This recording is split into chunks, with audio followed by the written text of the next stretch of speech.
Welcome, everyone. We are so pleased that you've joined us this evening. This is a panel discussion on a very important topic. We are excited to have this discussion with experts from around our campus, and we will be talking about issues related to salary gaps and salary equity and how salary equity reviews are conducted. We'll look at these from perspectives related to our main campus, our medical campus, and our law campus. And our discussion tonight is very timely. We anticipate a forthcoming announcement from President DeGioia about the findings and the report from the Gender Equity Task Force. We will be talking about these important topics going forward, and we also recognize that there are many other groups on campus, including staff and AAP, who have keen interest in topics related to salary and salary compensation and salary equity. The Gender Justice Initiative will host future sessions on that topic to make sure that we have all the right stakeholders to be able to answer those questions. So for tonight's conversation, we'll start by introducing our panelists, and then each panelist will provide an overview from the perspective of their campus. Then we will move on to some moderated questions, followed by questions that you all submit. For those questions, please use the Q&A button at the bottom of your screen. We will keep those questions de-identified, so we will not share your name as we ask your question. My name is Kristi Graves. I'm a member of the steering committee from the Gender Justice Initiative, and we are very excited to co-host tonight's webinar with Georgetown Women in Medicine. We will begin with some introductions, and as I mentioned, we're honored to have 4 leaders from around campus joining us tonight for this conversation. First, I'd like to introduce Vice President Rosemary Kilkenny. Rosemary is the Vice President for Diversity, Equity, and Inclusion, and our Chief Diversity Officer at Georgetown University. From main campus, we'd like to welcome Professor Shandan Vaida, who is the Vice Provost for Faculty at Georgetown University. And from the Medical Center, please welcome Dr. Elliot Crook, Senior Associate Dean for Faculty and Academic Affairs. And joining us from Georgetown Law is Professor Gregory Klass, Associate Dean for Research and Academic Programs. Thank you all so much for joining us this evening. So first, we'll begin by having a sense of the processes at Georgetown overall, and then at each of our campuses. Rosemary, we'd like to begin with you. Could you provide a Georgetown-wide perspective and some important definitions related to salary gaps, salary equity, and salary reviews?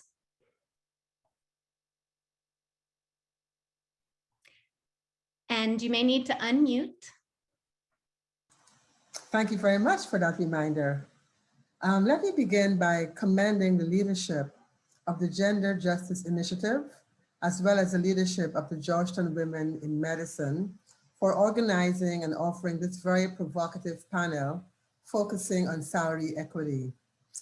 As I'm sure you will all agree, we are truly engaging in a courageous conversation, given who we are as a private university that does not disclose employees' salaries in a public way. Salary matters are not openly discussed, and salary data are neither well publicized nor widely shared.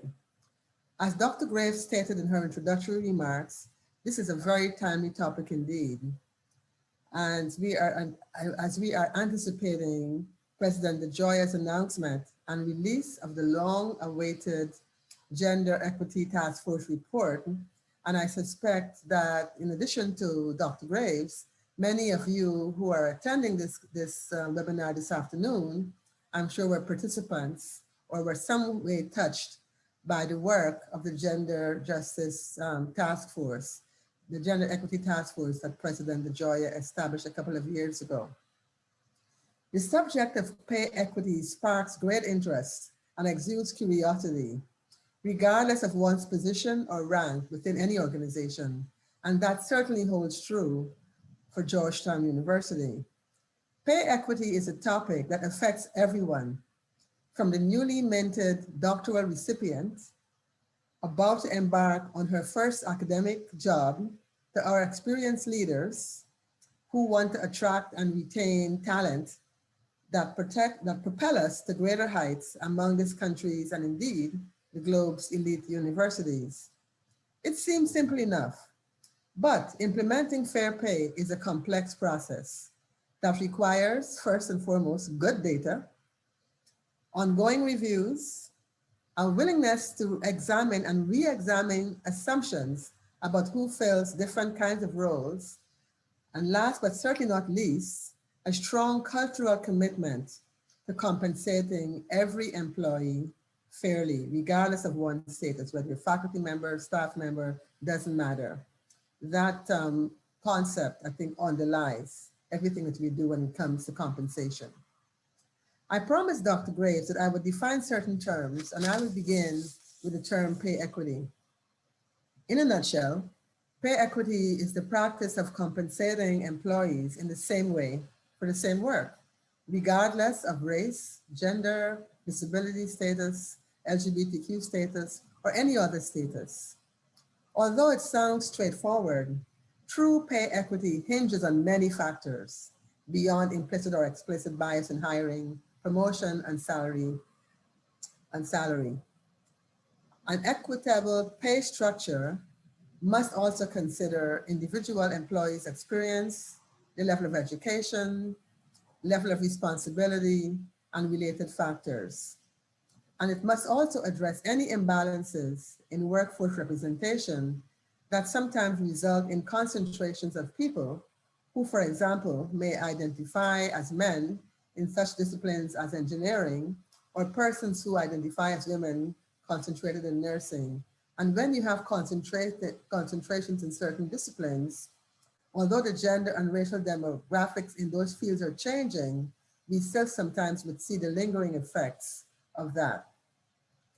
Although pay equity is the law and is covered by the Federal Equal Pay Act, which was passed since 1963, imagine in 2 years we'll be celebrating the 60th anniversary of the passage of the Equal Pay Act. Despite that, pay equity doesn't mean that two employees doing the same type of work must be paid the same salary, the same amount of salary. Employers can indeed pay different wages for the same type of work if the quality or quantity is different, or if there's a merit system in place, not to mention market conditions. The types of differences that are allowed also include such variables as experience, education, individual performance, and the like. The other two concepts that Dr. Graves asked me to address are salary gap and salary review. Let me just take salary gap, that's the easier of the two. A salary gap basically just refers to the pay difference between similarly situated employees.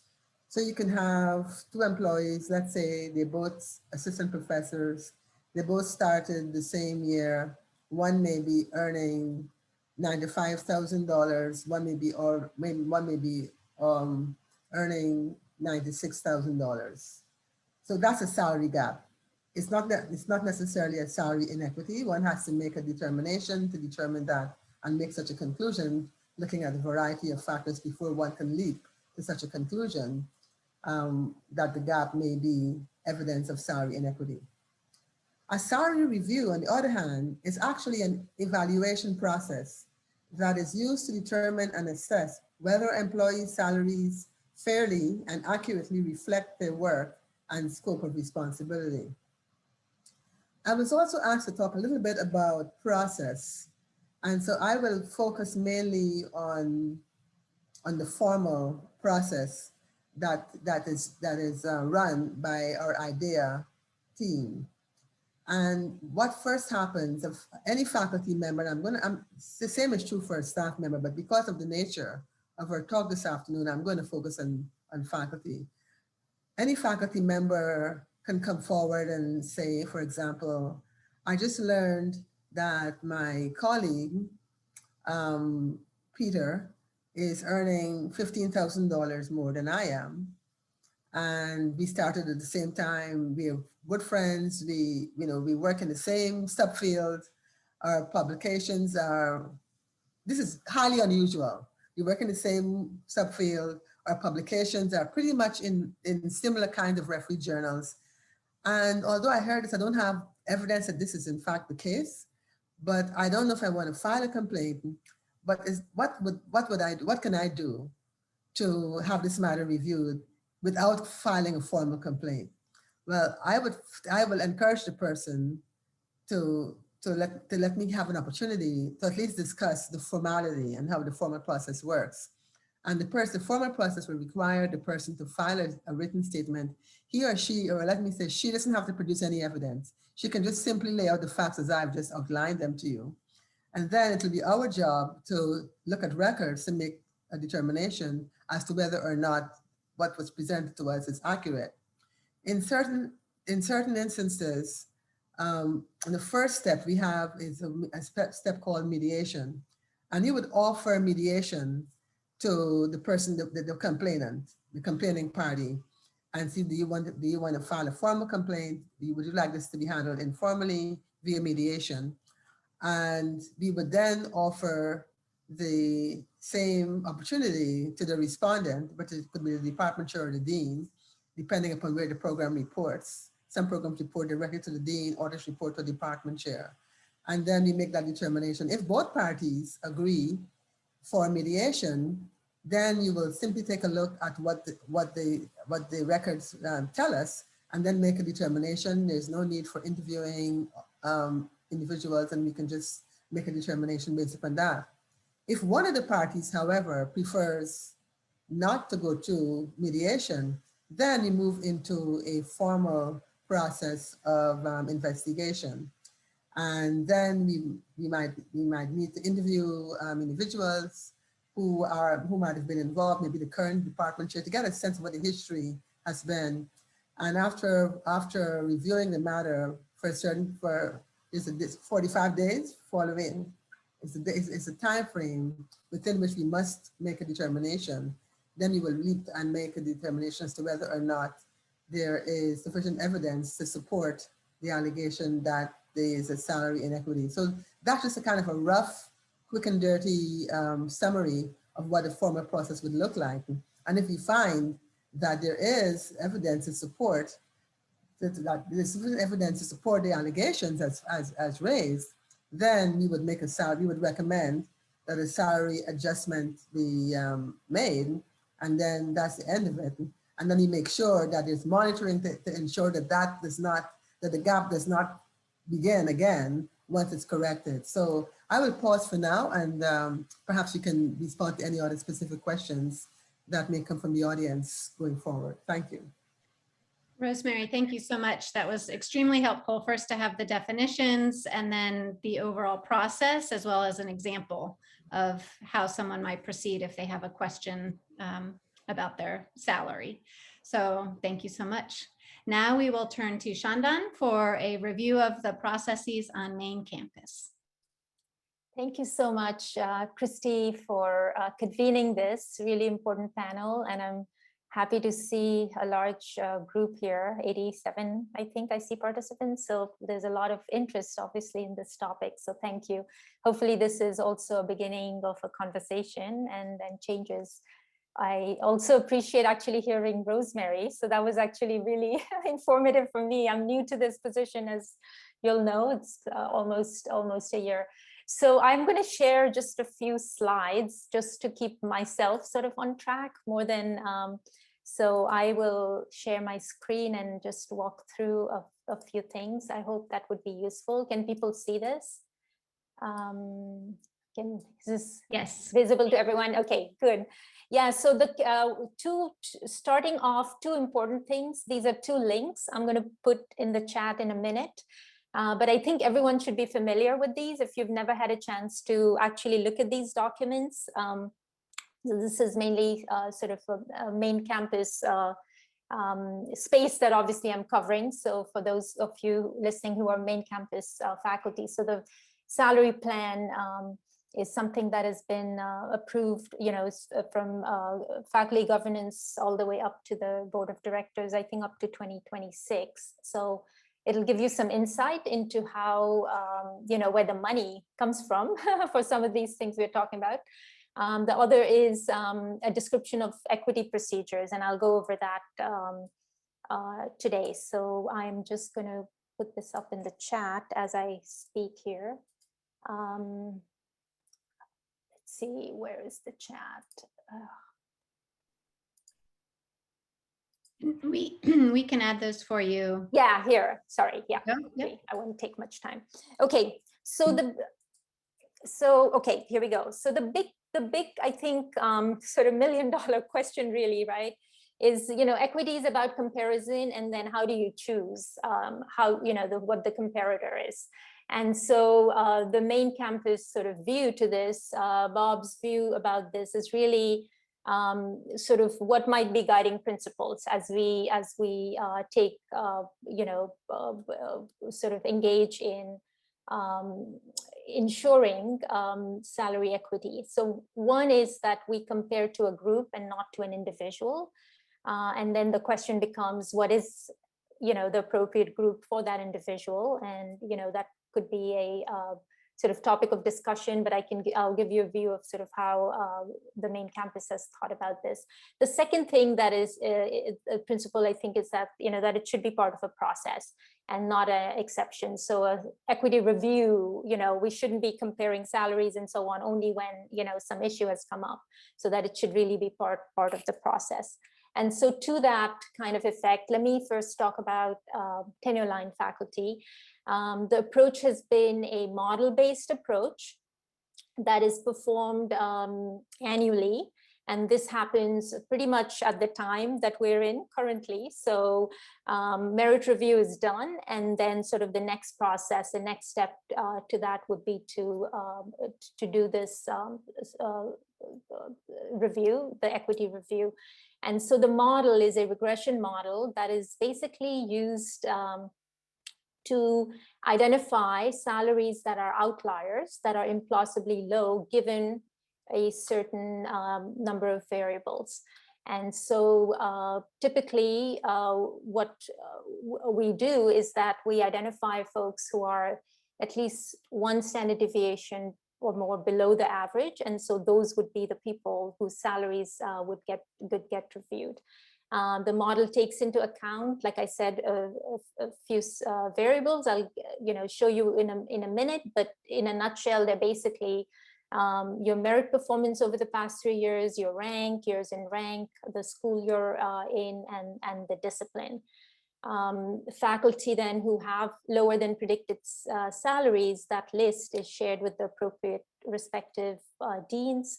And those cases are discussed in the context of proposed salary adjustments. The deans are given an opportunity to comment on the results, and then the equity adjustments are applied.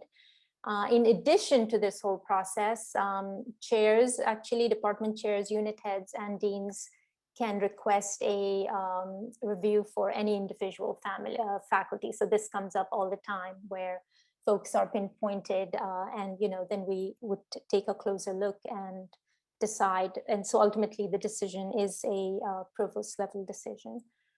So here's a model for those of you who may be interested. So it's a regression model with the following variables. An important thing to think about here, right, is that biases could be at these levels. So when you think of merit, our merit processes vary greatly, and there could be some systemic sort of biases there, right? And so if that's the case, that's going to feed into this this model. So that's important.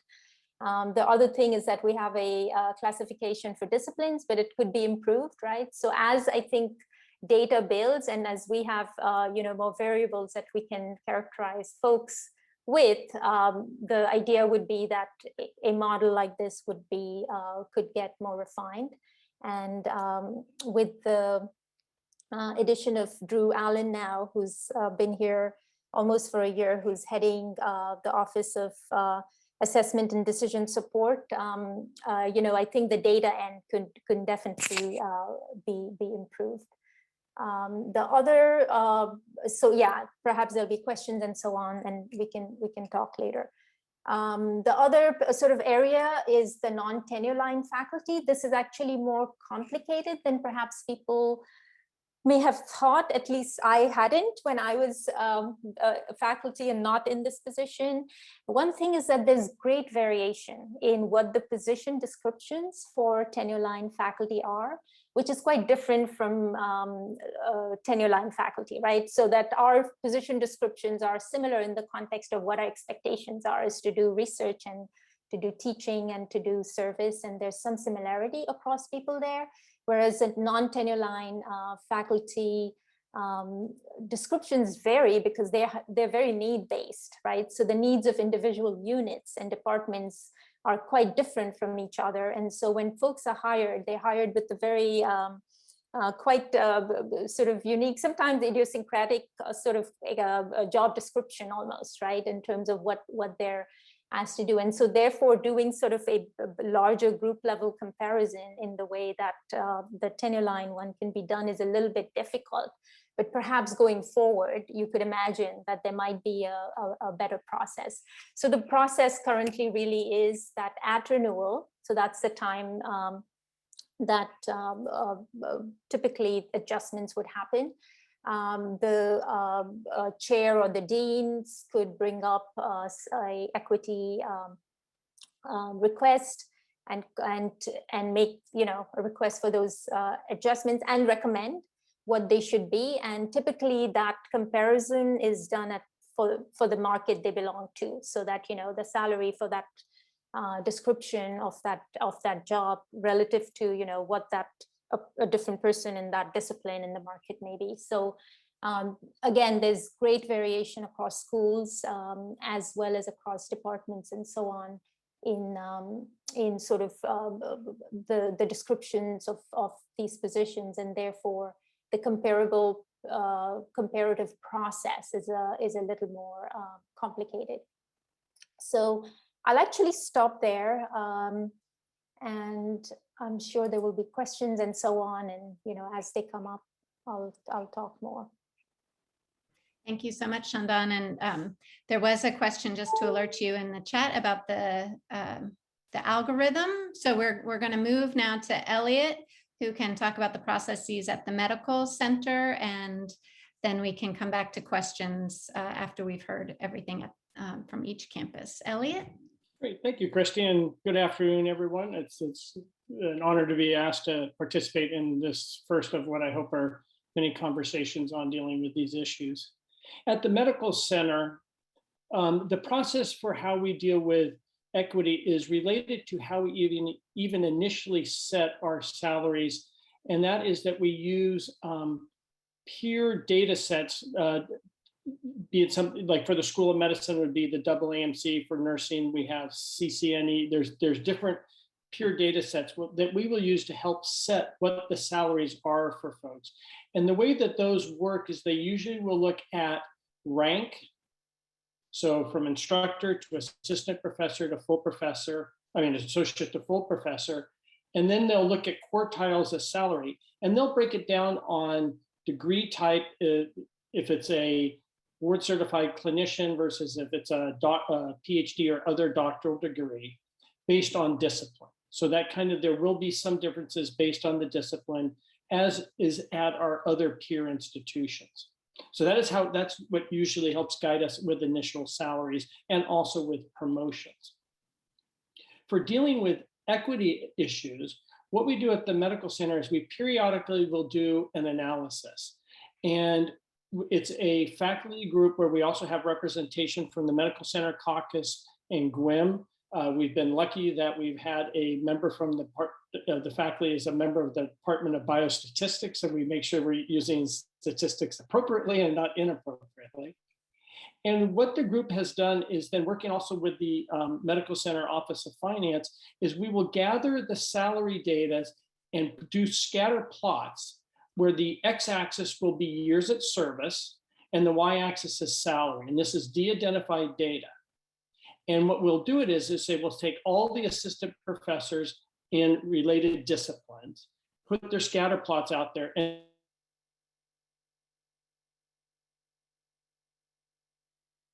We'll do that also then at associate professors. We'll do that for folks who are on the clinical track.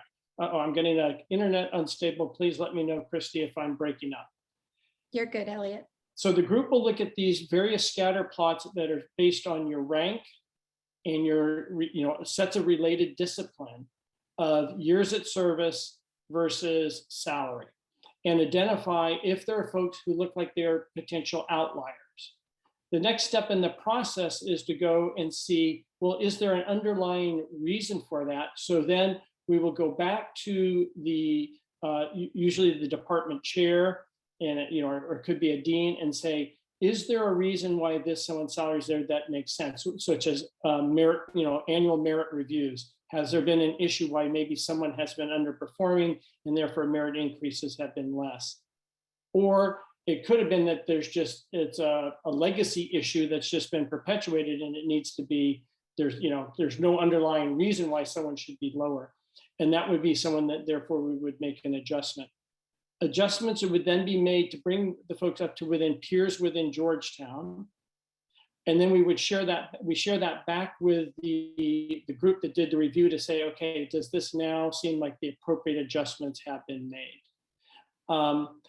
This is done on an ad hoc basis. It probably happens about every 3 to 4 years. I'll have to say it's getting time to start, thinking about rolling one out again at the medical center. The reason why it has to happen periodically is a fewfold. One is when we hire folks based on market pressure, sometimes we have to maybe higher than what our compensation would be at Georgetown. As a cluster of faculty of Georgetown, a new hire may be a bit higher because of market pressure. Also, when we do our promotions, it is linked to these external data sets that we have from AAMC, CCNE, and such. And so when someone gets promoted, they may actually be jumping someone who's been at that new rank longer. And it makes it look like, therefore, we've created an equity. So that's why we do these periodic equity reviews to then see if the corrections are needed. So that's kind of an overall summary process that we have done for this at the medical center. If you notice that there's one thing that I did, maybe by omitting it, it wasn't as obvious, I should make it, is that all of our tracks are the same. So our tenure line, our research track, our medical educator track are all together because we value all the tracks the same. We know that we have some folks who focus purely on research, they're on the research track, some whose focus is almost exclusively on the educational missions. And then, our tenure line is kind of a mixture of both. They're all valued. So the salaries that we use for benchmarking is the same for all of our tracks. So you notice we do it based on ranks and disciplines and degree type, but our tracks are all lumped together. Okay, so Kristi, I'm sure there may be further questions, but I'll pass the baton on for now. Thank you so much, Elliot. And now we'll turn to Greg for a description of the processes at the Law Center. Thanks, Kristi, and it's nice to be here. If I keep looking to my left, it's because there's a storm right outside of my window that's really dramatic. Let me talk a little bit about the way salaries get set at the Law Center, particularly initial salaries. And I'll distinguish between the entry level and the lateral market. At the entry level, the dean every year just has a set figure that he uses. That's the same for, if there are Law Center people here, that's the same figure for clinical and non-clinical faculty. So there's a standard package at the Law Center. Where that might differ is if there's a competing offer from a peer school, which would be a top 20 school, then the dean typically matches it unless it's way out of whack. And so that's different from what I understand from some past practices, but it's a fairly standardized process. It's not looking at the market. I mean, it's looking at more an informal understanding of the market. And then on the lateral market, we hire a lot of lateral faculties. Either if it's a lateral hire from a peer school with a similar salary structure, we typically offer the same or a slight bump above that. If it's not from a peer school, what the dean does is comparisons with similar faculty, of faculty who have been in the academy for the same amount of time on our faculty. Both, say 4 people who've been on the same amount of time or slightly longer, 4 people who've been on less time, averages those out. And that's the offer, so that it would be a bump from another school. That's the starting salary process, which aims to kind of provide a neutral baseline. The Law Center hasn't traditionally done systematic or statistical reviews for gender equity or race equity. I think that's why we welcomed the 2017 study, and it's too bad we don't have the results for this conversation, but I understand they'll be out really soon. The plan is to continue that going forward. The dean has traditionally done sort of periodic reviews, but frankly, it hasn't been as sort of scientifically advanced as Maine or Med has done. At the Law Center, this part of the reason for this might be that salaries were a smaller unit, and so the people who know the salary amounts are very few. The dean is the only faculty member who has access to that. And because we cycle through the associate dean positions, I have no idea what my colleagues make, and I don't really want to know, because we often cycle through in 2 or 3 year terms. That may mean that what we could use is an outside evaluator. That may be the solution, but we'll see. And the results from the task force report will be salient for that as well, I think. Thank you so much, Greg. And if I could pick up on that last point, we received a few questions during submission, and this also relates to some of what Rosemary mentioned at the very beginning. So Georgetown is not a place where salaries are published. Many larger state schools have salaries, you can go to the library or go online and look them up. What is the process for someone if they have no way of knowing if their salary is, in the ballpark of what might be equitable or not? Where can someone go to find this information is part one of the question. And then would Georgetown ever consider the idea of publishing salaries or not? So I open that up for a discussion. Maybe Rosemary, if you might feel comfortable starting us off, and then if anyone would like to jump in.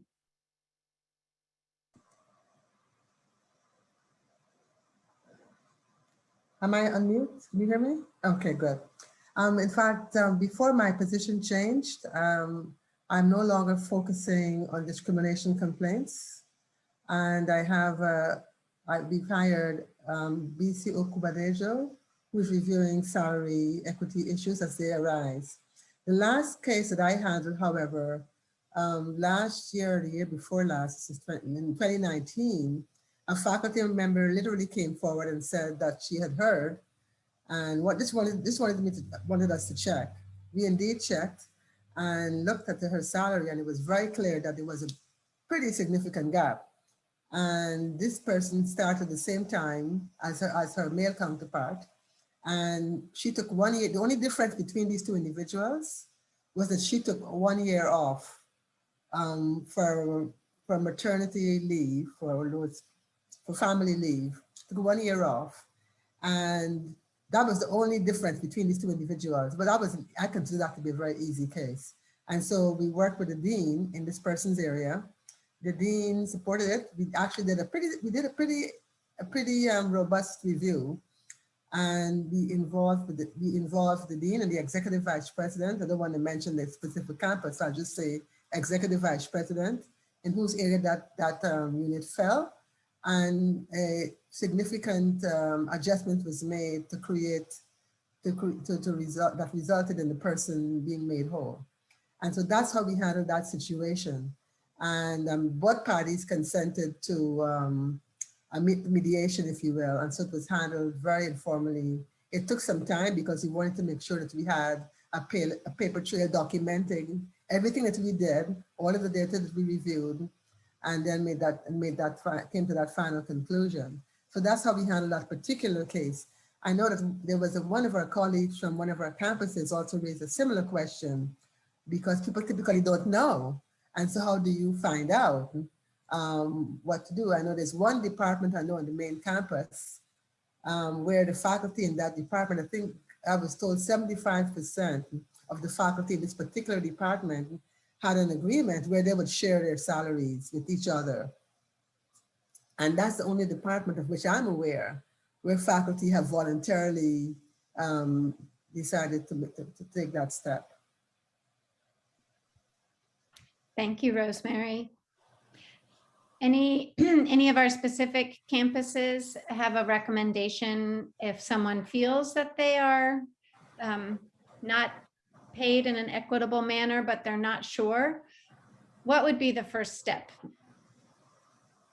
Elliot. Yeah, I mean, I would have, the individual and their chair, they could contact me and we would, I could provide the, the AAMC or the CCNE data so they could see where they are relative to peer institutions in Central. And then we would sit there and I could do an analysis that have to have a bit of a trust to say, where is it looking within our Georgetown community? Because that's where we actually are looking for our equity issues are not within our own community, but we can also look at the external as a guide. Someone I saw put into one of the chats is that only an individual, the complaint that leads to a review, and at least for the medical center, it's not like I say, we do periodic, systemic reviews where we will look at all faculty in the system. So it's not just one complaint that would do it. We want to do these periodic reviews everywhere just to make sure that we're catching them, even if someone isn't raising an issue. Thank you, Elliot. Shantan. Yeah, I just want to sort of also echo the thing that, yeah, people absolutely can, bring up individual faculty, to their chair and then to me or directly sometimes to the provost's office too. So that happens, and we do, again, the best type of comparison that is possible in terms of trying to look for a group that would be matching in the context of the discipline they work in and rank and all of those things. Greg. Yeah, I would say as far as I know, there's not a precedent at the law school for this, but what I would suggest is a faculty member would reach out to the dean or an associate dean. And because the dean is the only faculty member with access to salaries, probably what we would do is find somebody from the outside, maybe from IDEA or somewhere else to do a comparison in exactly the way Shantan discussed, right? Finding a similar cohort of comparables and seeing what it's like, seeing what the comparison is. Thank you so much. Rosemary. Yes, I wanted to respond to a follow-up question that one of our audience members raised. And the question was, what could we do when the market conditions themselves reflect discrimination, number one, and what can the university do to conduct periodic checks to make sure that even when you fix a problem, that it does not get out of control going forward. And so we have not really had the wherewithal or the capacity, quite frankly, to do annual reviews. However, based upon our work with the Gender Equity Task Force, it became very, very clear that we have to do this almost on an annual basis and make sure that we keep track of what we're doing with regard to pay equity and with regard to salary and compensation. Because we are a federal contractor and we're in Washington, D.C., we are frequently subjected, I might add, to compliance reviews by the United States Department of Labor, where they come in and they do, we're required to have an affirmative action plan, which we update every year judiciously. The United States Department of Labor, OFCCP, they conduct these periodic compliance reviews. I think there's no university in the United States, and I say that with great certainty, that has been subjected to more compliance reviews than Georgetown University. Maybe GWIM might be a quick second after us. Because we're in Washington, D.C., it's very easy for them to come to the D.C. school. So usually they would come to Georgetown, then they would leave, go to GW, and then American University. In any event, the last compliance review to which we were subjected, that office, the investigators actually did take a look at compensation And basically, based upon whatever analysis, regression analysis that they use, they did not find any patterns of or persistence of pay inequity. However, we're not going to wait until the next compliance review. I think we have made a decision to do periodic reviews on an ongoing basis to ensure that we don't get into a situation where we have a very large, significant problem at some of our peer institutions. You've probably heard about Princeton, for example, and University of Denver that ended up in a conciliation agreement with that department, that agency that I just mentioned. We want to be proactive and address those concerns. But I think for the faculty member who is not sure, I would certainly encourage the faculty member to talk to their dean. I support what Greg said, to talk to their dean. If there's a conflict of interest there and the faculty member is not certain about whether or not they would like to speak with their dean, they can always contact IDEA and have someone, and again, I would say BC Okubadeju or Rebecca Spin is the other person in IDEA.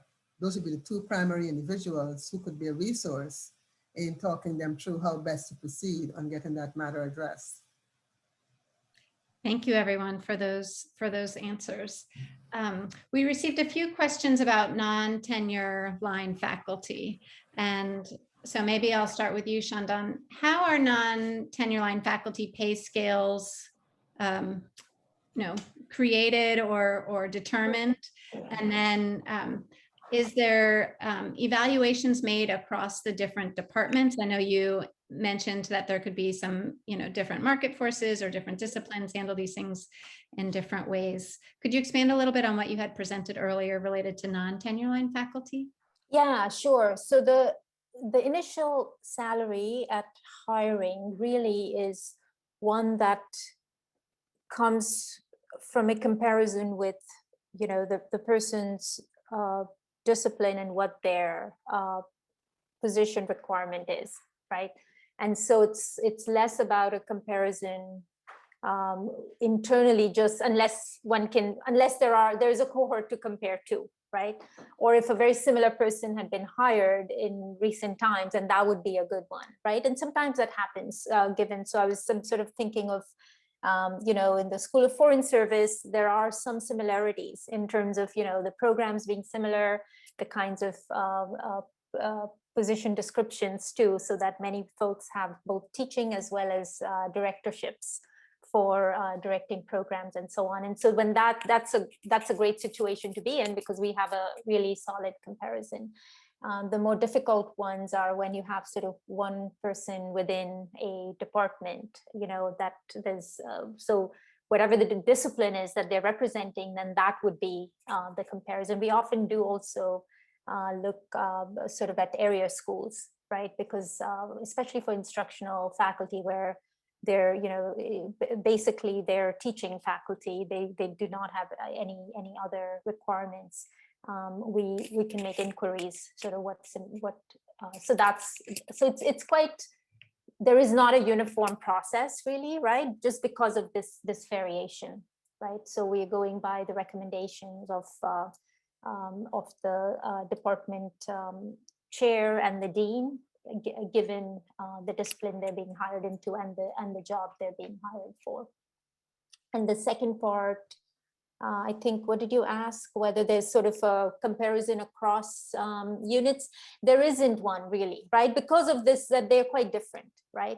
So you could imagine sort of a comparison within subunits. So, folks who teach language courses, there's some similarity there. So one could actually, and then that is taken into account when initial or adjustments are being made, actually. So at renewal, so typically the contracts are sort of 3-year contracts, and then that's an opportunity to make adjustments at renewal. And so those, just within my 1 year, I've seen quite a few of those being made. Thank you, Shandan. And Greg, a similar question for you was submitted. how is salary equity ensured or reviewed across the different tracks at the law center?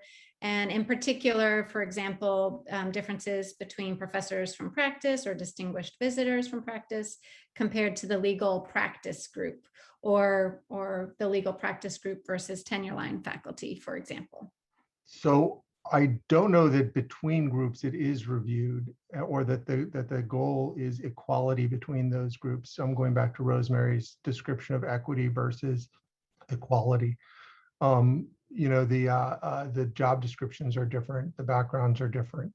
And so I don't know that there's an expectation that the different tracks will be paid on a similar scale throughout. Thank you. One thing, and I welcome anyone's comments on this, and this relates to questions about workload and perhaps type of track. So for example, at the medical center, we have a medical educator track, and I believe that we have many more female faculty members on the medical educator track than male faculty members. And the same might be true, for example, in the legal practice group at law. How are salary differences looked at in terms of workload, or the differences when there could be women who are asked to serve on more committees, for example? We know often there might be an unequal service burden. So kind of broadly speaking, thinking about the workload, and then with the comparison perhaps by track, how are we looking at gender equity and salary for those types of comparisons, workload and track? Since you use medical educator, maybe I'll jump off if that's okay, Kristi. Again, so when we set the salaries on the tracks, it's regardless of the track. So I think, there would not be, a gender. If we're hiring someone as an associate professor of oncology, it wouldn't matter if they were on a medical educator, a tenure track, or a research track. We figured that they'd be given a full-time contribution to the various missions of the school.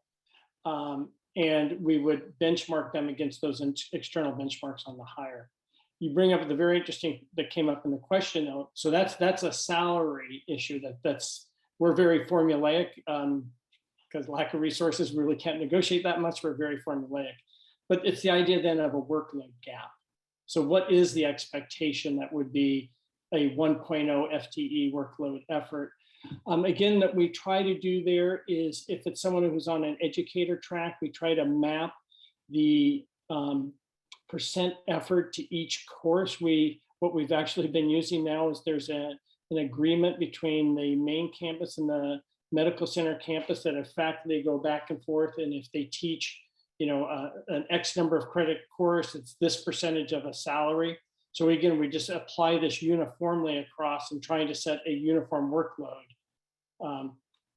Since we don't look at, at what the gender is, we're hopefully don't have a gender equity issue there, even though we may have more of one gender versus another on different tracks.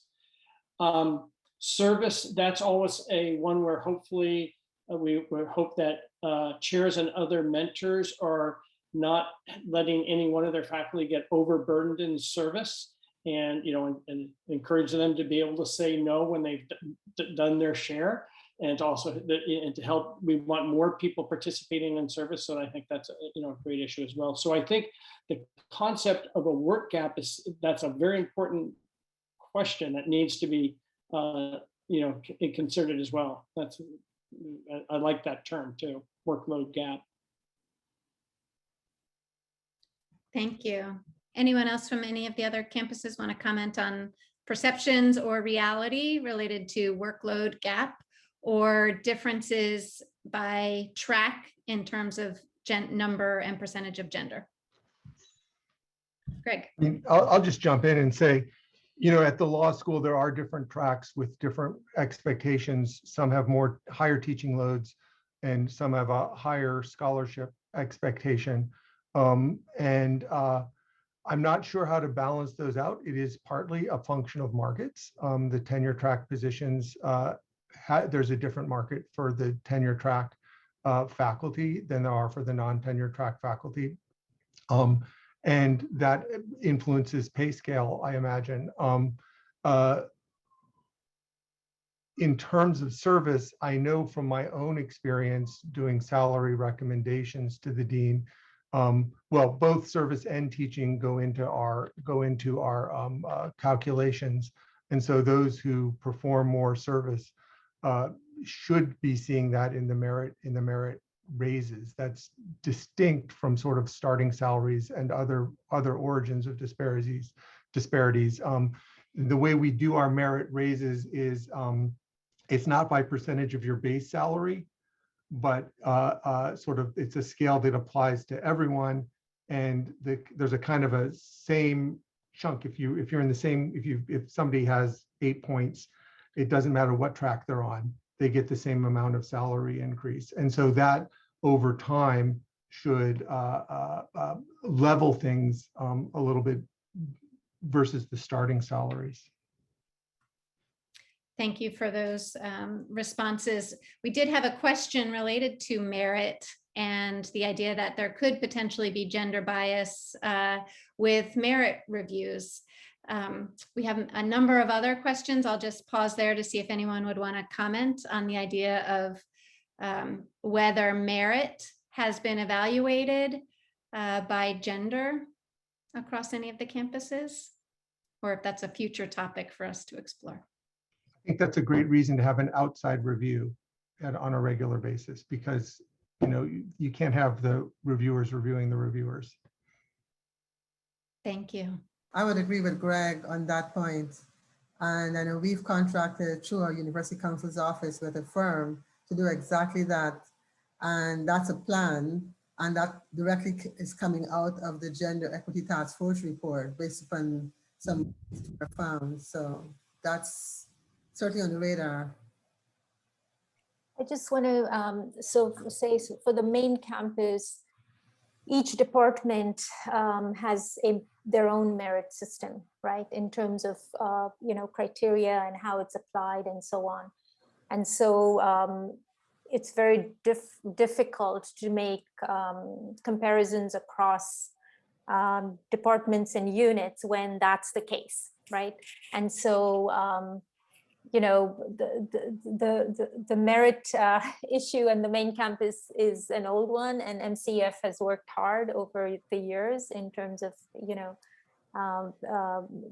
convening committees that will take a closer look at this, and this is also continuing an ongoing process, and so hopefully some of these questions would get tackled in the context of that, but I think it's a tougher one given there is no uniform merit system. I mean, I'd say at the medical center, the chairs are giving a scoring rubric, but you never know if biases will enter into that. I think that either as Rosemary said, they were have a university-wide group come and look at this, or even OADS, which does they can do some great analysis, can help analyze some of this data going forward. I think this would be, as Kristi, as you said, a great future topic to pursue. The one thing we've heard repeatedly, at least in my experience at Georgetown, is the need for data collection, data transparency. So that will be one goal that we can all have going forward. Several people commented in both the Q&A and the chat, urging us to strongly consider some ways in which we can make salary data more transparent, whether that's by publishing means and medians, maybe de-identified by individual faculty member. But I challenge all of us to think about ways that Georgetown might move the needle on transparency. We have just a few more minutes. We did have a question related to how can we look at salary equity in fields that are primarily female dominated. Perhaps one of our departments in the School of Nursing and Health Studies. Earlier, we received a question related to some of the foreign language faculty. And knowing that we have some departments that may be more primarily female faculty, how can we look at equity within those departments? Well, I can at least speak out, and it's true, in NHS, we have, in some of our department, it's very predominantly female. That's where the external, benchmarking against the CCNE data is helpful. At least, it gives a sense of where our community is lying within a larger set of peers. That doesn't exactly answer that question, but it gives us some aspect there of, are relative to peer institutions, how are folks in that discipline looking from a compensation line? In the context of the main campus, given the regression model we talked about, right? So over time, and this is again, has to be, tracked and studied more closely, but the number of women that have been tagged, right, to be outliers over time has gone down a little bit. So, the disproportionate identification of women, that is a sign, right, of a bigger problem. So I think that's a good thing about models like that, right? So that, and the fact that we can actually see whether whatever efforts we are taking are working in the context of correcting that. And so it's not a department specific comparison, right? So that's, it's comparing it to a broader discipline where the person may be. So even if a department is dominated by women, it shouldn't matter. So we don't have departments at the Law Center within the tenured faculty. We do have a clinical faculty and a non-clinical faculty, both whom are tenured. And the recent hires have been, we have had a larger proportion of women hired on the clinical track than on the non-clinical track. That's a reason why sort of the initial offering packages are the same for clinical and non-clinical. So that's the way to try to achieve equity, but reviewing it ongoing would be a part of a broader review, I think. Thank you.